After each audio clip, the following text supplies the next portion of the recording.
Salam dostlar.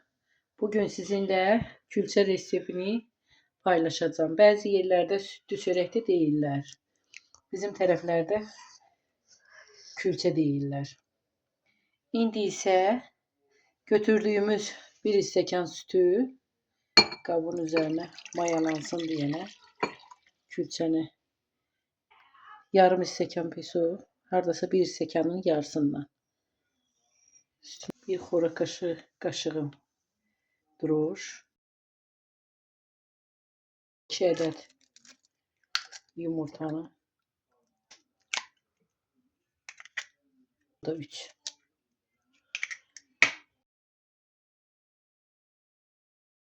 Hardasa bir 3-4 dəqiqə qoyuruq ki, bu yaxşı mayalansın. Bu kadar yağ götürürük. Qoyuruq əriməyə.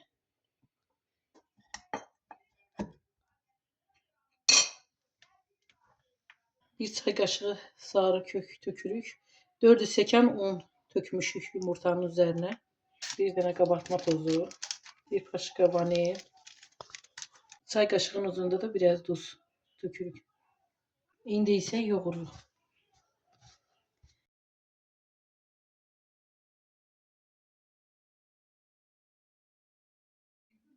Beş, 6. Külçənin xəmiri yumuşaq olmalıdır. Xəmirimiz hazır oldu. Qoyuruq. Yumuşaq olmalıdır külçənin xəmiri. Qoyuruq acımağa. Acıyandan sonra külçəmizi gündəliyib pişirəcəyik. Xəmirimiz acıdı. Ben bu video kısa olsun diye bir stəkan pesoq tökmüştüm külçəmizə. 2 stəkan da süt əlavə etmiştim. Şimdi listimizin altına yağlı kağız sermişik. Külçə xəmirimizi yayırıq listin içine. Yayandan sonra hardasa bir 4-5 dəqiqə saxlayırıq ki, külçənin xəmiri yaxşı şişsin biraz da. Üzerine örtüp bir isti yerde saklayırıq. Sonra pişirəcəyik. Külçə xəmirimiz şişdi. İndi isə gündəyə gəlib. İndi isə bir sarı yumurtadır. Yumurtanın sarısı. Bir de bir xörək kaşığı süt tökmüşük üzerine. Ki yaxşı kızarsın. Üzerine qara çörək otu səpirik.